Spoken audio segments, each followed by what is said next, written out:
नमस्कार दोस्तों, आज के इस वीडियो में बात करने वाले हैं जीएसटी रिटर्न के बारे में। जीएसटीआर 1 और जीएसटीआर 3 भी रिटर्न फाइलिंग आपको कैसे करना है, आज के इस वीडियो में हम step by step live process करके बताएंगे। यदि आप जीएसटी रजिस्टर्ड एक बिजनेस ओनर हैं या कोई अकाउंटेंट हैं तो ये वीडियो आपके लिए बहुत इंपॉर्टेंट होने वाला है, क्योंकि मैं आज आपको इस वीडियो के माध्यम से बताऊँगा कि जीएसटी रिटर्न फाइलिंग आपको कैसे करना है जीएसटीआर 1 और जीएसटीआर 3 भी। सो हेलो एवरीवन, मैं जयराम रक्षित और आप देख रहे हैं मनीषा कंसल्टेंसी, जहां हम GST, income tax, PF, ESI और टैली से रिलेटेड वीडियो डालते रहते हैं। सो वीडियो बहुत ही इंपॉर्टेंट होने वाला है, वीडियो में अंत तक बने रहिए। सो अभी तक हमारे चैनल मनीषा कंसल्टेंसी को आप सब्सक्राइब नहीं किए हैं तो प्लीज़ जाके सब्सक्राइब करके बेल आइकन पर ऑल प्रेस कर दीजिएगा, ताकि इसी तरह इन्फॉर्मेशन वीडियो का नोटिफिकेशन सबसे पहले आप तक पहुँचे। और वीडियो पसंद आए तो लाइक कर दीजिएगा। लाइक करते ही आपके सामने एक हाइप का ऑप्शन आएगा, प्लीज़ उसमें आप हाइप भी कर दीजिएगा। तो चलिए बिना देर के वीडियो को शुरू करते हैं। तो सबसे पहले आपको जीएसटीआर 1 रिटर्न फाइलिंग करने के लिए जीएसटी पोर्टल पर आ जाना होगा। जीएसटी पोर्टल का ऑफिशियल वेबसाइट का लिंक आपको डिस्क्रिप्शन बॉक्स में मिल जाएगा। सिंपली ये वेबसाइट पर आने के बाद आपको लॉगिन वाला ऑप्शन पर क्लिक करना है। आईडी पासवर्ड यहाँ पर आपको फिल करना है और लॉगिन वाला ऑप्शन पर क्लिक करके आपको डैशबोर्ड पर लॉगिन हो जाना होगा।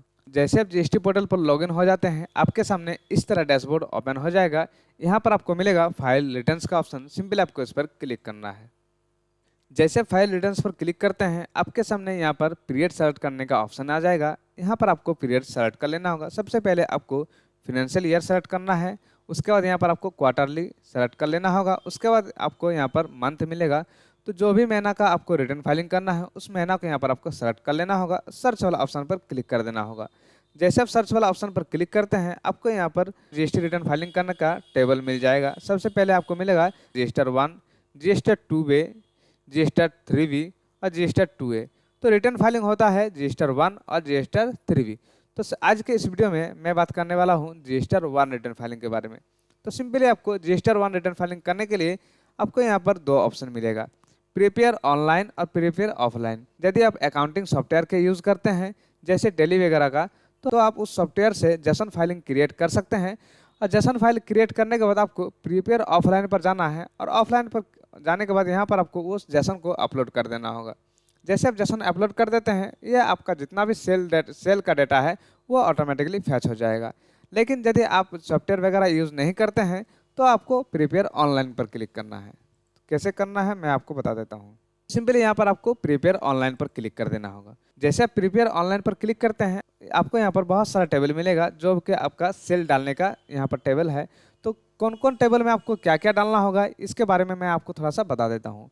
तो सबसे पहले आपको मिलेगा B2B इनवॉइस में, जैसे कि इस तरह यदि पार्टी का आप बिल काटे हैं, जैसे उसका भी जीएसटी नंबर हो, और इस तरह पार्टी का बिल को आपको B2B इनवॉइस में डालना होगा। और यदि आप कंज्यूमर B2C या बिजनेस टू कंज्यूमर का बिल काटते हैं, जैसे कि कोई भी कस्टमर का बिल काटे हैं जिसके पास जीएसटी नंबर नहीं है, तो उस तरह सेल आपको B2C में फिल करना है।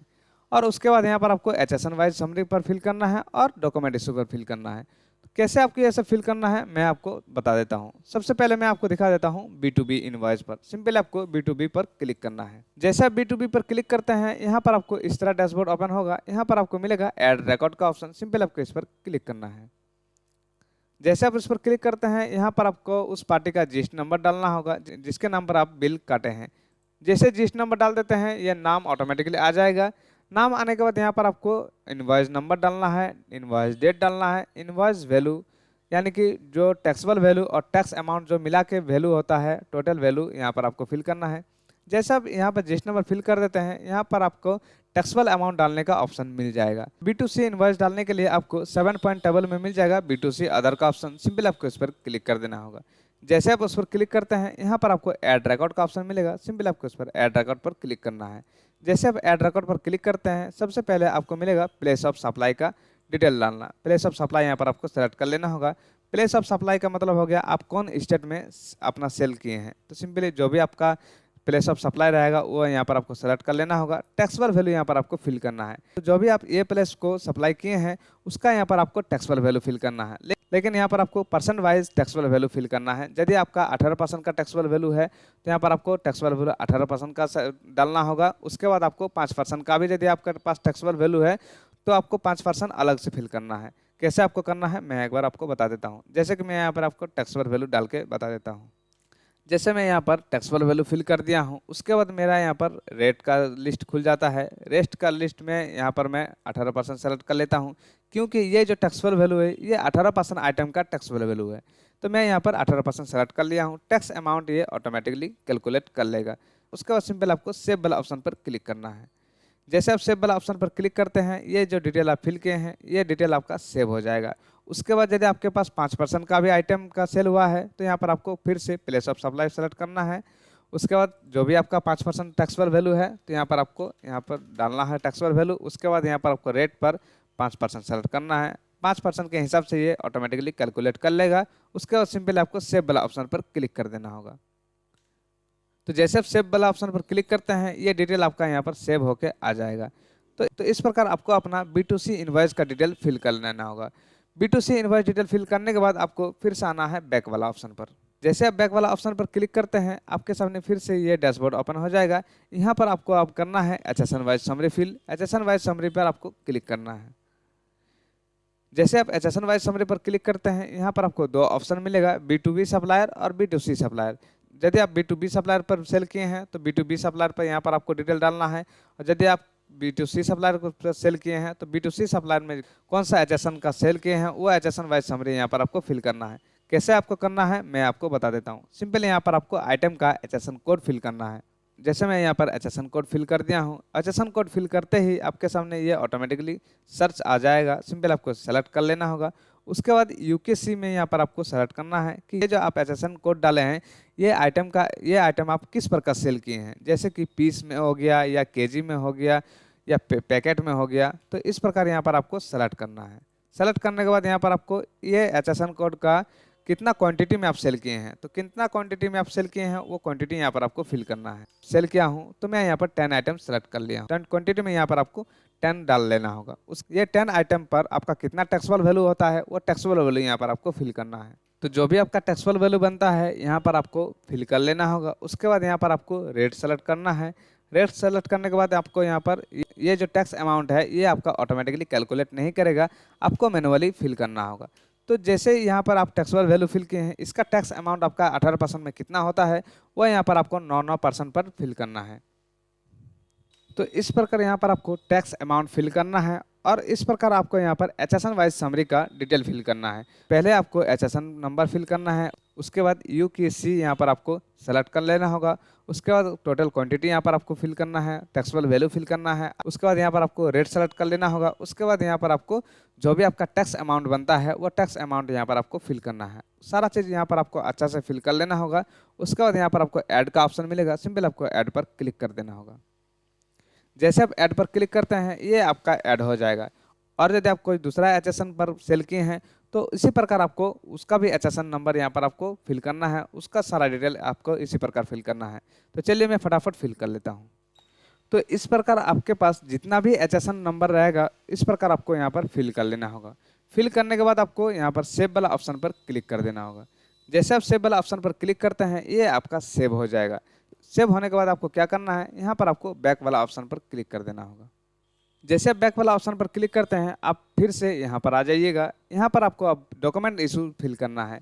डॉक्यूमेंट इशू में आपका बिल नंबर जाएगा। बिल नंबर यहाँ पर आपको डालना होगा कि कितना से कितना बिल नंबर तक आप सेल किए हैं। सिंपल आपको डॉक्यूमेंट इशू पर क्लिक करना है।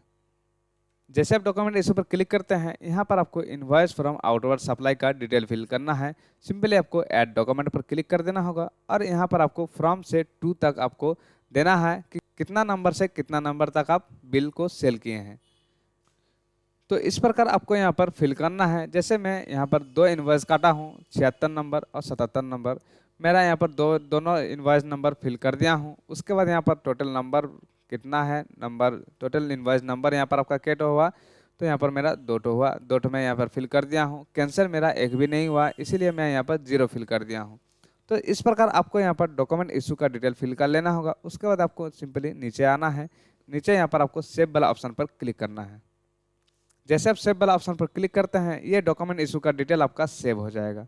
फिर से आपको आना है GSTR 1 पर। तो जैसे आप GSTR 1 पर आते हैं फिर से आपको यहीं पर आ जाना होगा। उसके बाद आपको सारा चीज़ अच्छा से फिल करने के बाद आपको एक बार चेकआउट भी कर लेना होगा।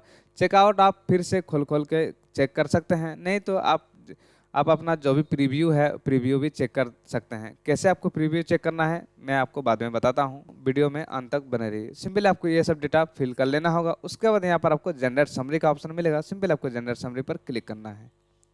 जैसे आप जनरल समरी पर क्लिक करते हैं यहाँ पर आपको एक रिफ्रेश का ऑप्शन मिलेगा, सिंपल आपको रिफ्रेश पर क्लिक कर देना होगा। जैसे आप रिफ्रेश पर क्लिक करते हैं ये जितना भी आपका डिटेल है ये आपका सारा रिफ्रेश हो जाएगा, यानी कि जनरेट हो जाएगा। जनरेट होने के बाद फिर से आपको आना है, नीचे आना है, यहाँ पर आपको प्रोसीड टू फाइल का ऑप्शन मिलेगा, सिंपल आपको उस पर क्लिक करना है। जैसे आप उस पर क्लिक करते हैं यहाँ आप प्रीव्यू पर चेक कर सकते हैं कि आप कितना B2B इन्वॉइस पर डिटेल फिल किए हैं, कितना आप B2C इन्वॉइस पर डिटेल फिल किए हैं। इस प्रकार यहाँ पर आपको मिल जाएगा। यदि आप B2B में भी किए हैं तो यहाँ पर आपको B2B इन्वॉइस पर मिल जाएगा। मेरा B2B इन्वॉइस पर कुछ भी नहीं है तो इसीलिए मेरा यहाँ पर 0 दिख रहा है। B2C इन्वॉइस में मेरा डिटेल है तो मैं यहाँ पर B2C पर फिल कर दिया हूँ और यहाँ पर आप चेकआउट भी कर सकते हैं। उसके बाद आपको नीचे आना है, HSN वाइज समरी भी आपको यहाँ पर मिल जाएगा। यहाँ पर आप देख पा रहे हैं कि HSN वाइज समरी में आपका पूरा डिटेल मिल जाएगा। तो HSN वाइज समरी भी आप एक बार चेकआउट कर लीजिएगा। उसके बाद यहाँ पर आपको डॉक्यूमेंट इशू में भी मिल जाएगा कि डॉक्यूमेंट इशू में भी आपको यहाँ पर मिल जाएगा कि डॉक्यूमेंट इशू में भी आप K2 बिल अटैच किए हैं। तो सिंपली यहाँ पर आपको इस प्रकार प्रीव्यू में चेक कर लेना होगा, सारा चीज़ आपको अच्छा से चेकआउट कर लेना होगा। उसके बाद यहाँ पर आपको मिलेगा फाइल स्टेटमेंट का ऑप्शन, सिंपल आपको इस पर क्लिक करना है। जैसे फाइल स्टेटमेंट पर क्लिक करते हैं यहाँ पर आपको मिलेगा चेकबॉक्स का ऑप्शन, सिंपल आपको चेकबॉक्स पर क्लिक करना है। ऑथोराइज सिग्नेचर यहाँ पर आपको सेलेक्ट कर लेना होगा। सेलेक्ट करने के बाद यहाँ पर आपको फाइल विथ ईवीसी पर क्लिक करना है। जैसे आप फाइल विथ ईवीसी पर क्लिक करते हैं आपका रजिस्टर्ड मोबाइल नंबर और मेल आईडी पर ओटीपी जाएगा, दोनों में से कोई एक ओटीपी यहाँ पर आपको फिल करना है। ओटीपी फिल करने के बाद आपको यहाँ पर वेरीफाई का ऑप्शन मिलेगा, सिंपल आपको वेरीफाई पर क्लिक कर देना होगा। जैसे आप वेरीफाई पर क्लिक करते हैं आपका यहाँ पर GST-1 रिटर्न फाइलिंग कंप्लीट हो जाएगा। तो इस प्रकार आपको भी अपना GST-1 रिटर्न फाइलिंग कंप्लीट कर लेना होगा। तो अब चलिए मैं आपको बताता हूं कि GST-3 रिटर्न फाइलिंग आपको कैसे करना है। GST-3 रिटर्न फाइलिंग करने के लिए आपको यहां पर आना है रिटर्न्स वाला ऑप्शन पर। जैसे आप रिटर्न्स पर आते हैं यहाँ पर आपको फिर से पीरियड सेलेक्ट कर लेना होगा। पीरियड सेलेक्ट करने के बाद आपको सर्च वाला ऑप्शन पर क्लिक करना है। सर्च वाला ऑप्शन पर जैसे क्लिक करते हैं यहाँ पर आपको फिर से वही टेबल मिलेगा। जैसे कि आप यहाँ पर GST-1 रिटर्न फाइलिंग कंप्लीट कर चुके हैं तो यहाँ पर आपको GST-1 का स्टेटस पर फाइल लिखा हुआ आएगा। यदि आप GST-1 पर कुछ भी गलती कर दिए हैं तो उसको रिप्लेस करने के लिए आपको यहाँ पर GST पोर्टल की तरफ से दिया गया है GST-1A। तो जो भी आप GST-1 पर गलती करते हैं यहाँ पर आपको उसको सुधार कर सकते हैं। यदि आपका सारा चीज़ ठीक रहे तो आपको कोई दिक्कत नहीं, सुधार करने की कोई ज़रूरत नहीं है। आपको आना है GST-3B पर। GST-3B रिटर्न फाइलिंग आपको अब करना है। GST-3B रिटर्न फाइलिंग करने से पहले आपको एक चीज़ मैं बता देता हूँ, जब भी आप GST-3B रिटर्न फाइलिंग कीजिएगा उससे पहले आपको GST-2B एक बार ज़रूर से चेक कर लेना होगा। GST-2B आपको एक बार ज़रूर से चेक कर लेना होगा कि आपका कितना इनपुट आया है, कितना आप इनपुट क्लेम कर रहे हैं। तो सिंपली आपको GST-2B पर क्लिक करना है। जैसे आप GST-2B पर क्लिक करते हैं यहाँ पर आपको मिलेगा आपका इनपुट कितना कितना आया है। जैसे मेरा यहाँ पर ये इनपुट आया है और यहाँ पर मेरा क्रेडिट नोट ये अमाउंट आया है। यहाँ पर आप देख पा रहे हैं कि क्रेडिट नोट ये अमाउंट आया है। आपको भी GST-3B रिटर्न फाइलिंग करने से पहले GST-2B आपको एक बार ज़रूर से चेकआउट कर लेना होगा। GST-2B चेकआउट करने के बाद आपको फिर से आना है बैक टू डैशबोर्ड वाला ऑप्शन पर। जैसे आप GST-2B चेकआउट कर लेते हैं उसके बाद आपको आना है GST-3B पर। GST-3B आप रिटर्न फाइलिंग कर सकते हैं, सिंपल आपको GST-3B पर क्लिक करना है। जैसे आप GST-3B पर क्लिक करते हैं आपके सामने इस तरह टेबल ओपन हो जाएगा। GST-3B पर आपको यहाँ पर कुछ भी डालने का ज़रूरत नहीं पड़ता है मैनुअली, ये आपका ऑटोमेटिकली फैच हो जाता है। क्या क्या फैच होता है, जैसे कि यहाँ पर टेबल नंबर 3.1 में जो भी आप GST-1 पर सेल डाले हैं वो टेबल नंबर 3.1 पर ऑटोमेटिकली आ जाएगा। यहाँ पर आपको क्या करना है, सिंपली आपको एक बार ओपन करना है। ओपन करके आपको एक बार सिंपली चेकआउट कर लेना होगा कि ये जो डिटेल आया है ये आपका सही आया है या नहीं आया है। ऐसे बेसिकली सारी चीज़ सही आता है। GST-1 पर जो भी डिटेल डालिएगा वो ऑटोमेटिकली यहाँ पर आपका आ जाएगा। सिंपली आपको एक बार फिर से चेकआउट कर लेना बहुत ज़रूरी होता है। तो सिंपली यहाँ पर आपको चेकआउट कर लेना होगा, कन्फर्म वाला ऑप्शन पर क्लिक कर देना होगा। उसके बाद यहाँ पर आपको टेबल नंबर 4 पॉइंट पर यहाँ पर आपका जो भी ITC आता है यानी कि इनपुट आता है, इनपुट का यहाँ पर आपको ऑटोमेटिकली फैच हो जाता है। इनपुट भी आपको एक बार चेकआउट कर लेना होगा। सिंपली आपको 4 पॉइंट पर क्लिक करना है। यहाँ पर आपको जो भी ITC आया है इसको यहाँ पर आपको चेकआउट कर लेना होगा। चेकआउट करने के बाद आपको कन्फर्म पर क्लिक करना है। तो जैसे आप सारा टेबल को चेकआउट कर लेते हैं आपको यहाँ पर मिलेगा सेव GST-3B का ऑप्शन, सिंपल आपको उस पर क्लिक करना है। जैसे आपका GST-3B डिटेल सेव सक्सेसफुल हो जाएगा यहाँ पर आपको मिलेगा प्रोसीड टू पेमेंट का ऑप्शन, सिंपल आपको इस पर क्लिक करना है।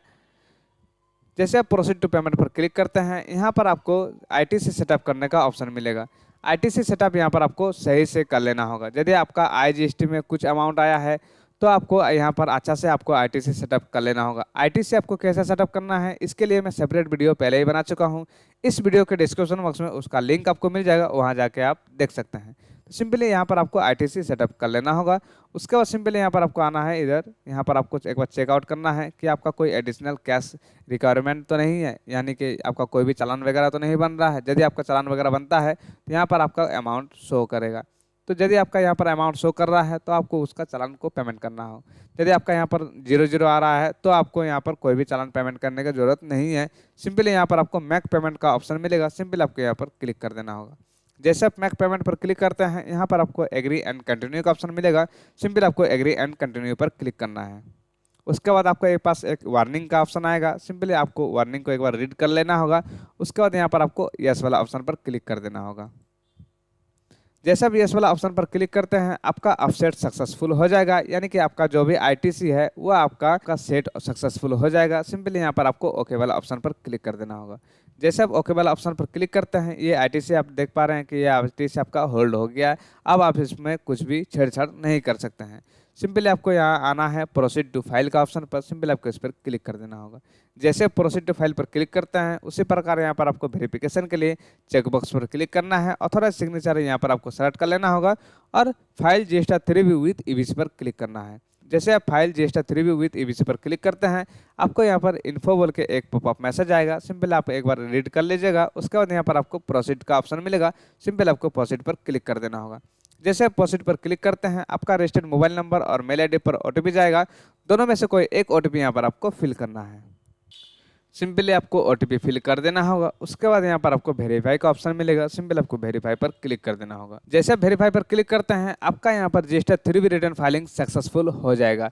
तो इस प्रकार आप भी अपना GST1 और GST3 रिटर्न फाइलिंग कर सकते हैं बहुत ही आसान तरीका से।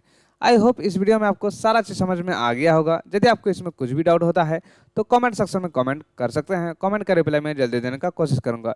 और इसी तरह इन्फॉर्मेशन वीडियो पाने के लिए हमारे चैनल मैसा कंसल्टेंसी को अभी तक सब्सक्राइब नहीं किए हैं तो प्लीज़ जाके सब्सक्राइब कर दीजिए और बेल आइकन पर ऑल प्रेस कर दीजिएगा, ताकि इसी तरह इन्फॉर्मेशन वीडियो का नोटिफिकेशन सबसे पहले आप तक पहुँचे। और वीडियो पसंद आए तो लाइक कर दीजिएगा। लाइक करते ही आपके सामने एक हाइप का ऑप्शन आएगा, प्लीज़ उसमें आप हाइप भी कर दीजिएगा। फिर मिलते हैं हम लोग नेक्स्ट वीडियो में, तब तक के लिए जय हिंद, वंदे मातरम, थैंक यू।